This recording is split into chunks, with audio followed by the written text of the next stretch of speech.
Jouzu and Tokui both mean being good at something, but they have different nuances and it can be pretty subtle, so let's talk about it. First, we often use Jouzu to compliment other people, especially for their skills. The most famous example would be 日本語上手ですね.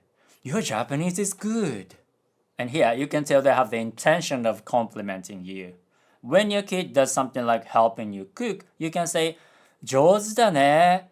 Good job to encourage her. So we typically use jozu for other people, even though there are ways to use it for yourself, which I will talk about later. And you can also use jozu to talk about the third person, as in, Mike Miller さんは日本語が上手です. Mike Miller's Japanese is good. And that's true, even though his Japanese often sounds very strange by native standards, but your Japanese doesn't have to be perfect to be considered jozu. And the opposite of jozu would be 下手. So you can also say, Mike Miller さんの日本語は下手です. Mike Miller's Japanese isn't good.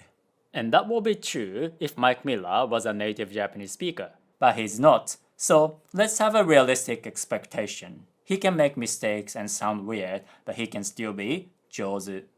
Now let's talk about tokui, because we don't use it the same way. For example, you can compare these sentences using drawings.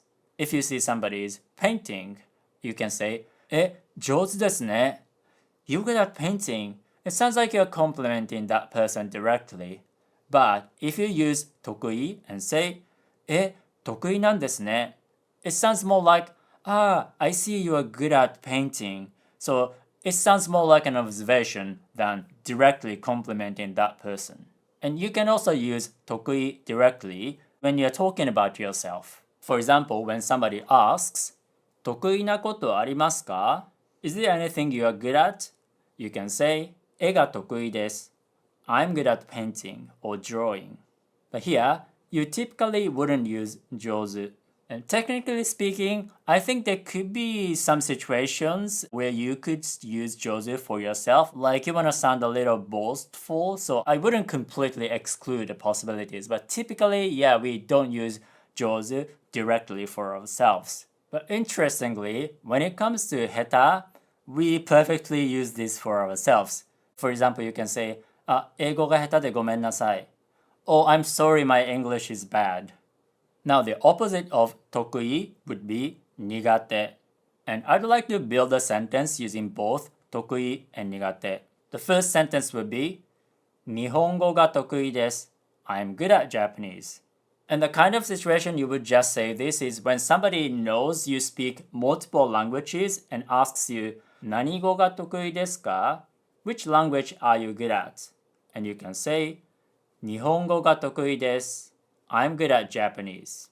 Now, if you're this pink-haired lonely girlie who are not good at talking to people, you can use this expression 人と話す talking to people and say 人と話すのが苦手です. I'm not good at talking to people. So you can combine these sentences and say 日本語は得意なんですけども人と話すのは苦手です.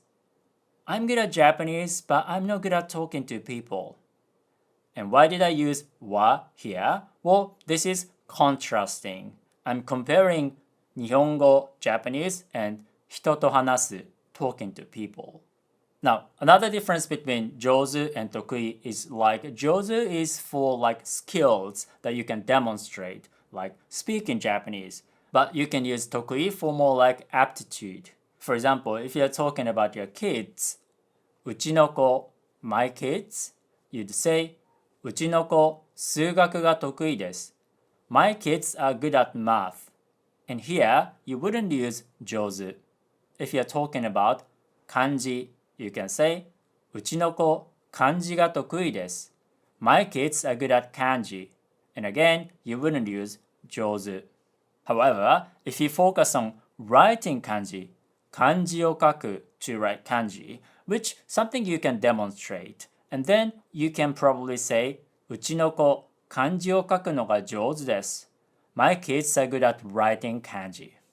But this also means, in some situations, you can use both. For example, when it comes to 歌 Singing. You can say, うちの子、歌が得意です。My kid is good at singing. But you can also use jozu and say, うちの子、歌が上手です。My kid is good at singing. So I can rationalize this by saying that uta can be both something you can demonstrate, but also it can be your aptitude. But either way, this is not true because her kid is not good at singing at all.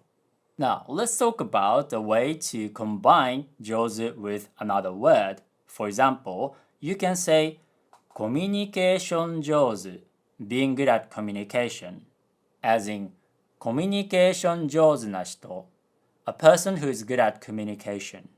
And you can use many words like hanashi, which comes from hanasu, to talk. So if you say hanashi jozu, it means being good at talking.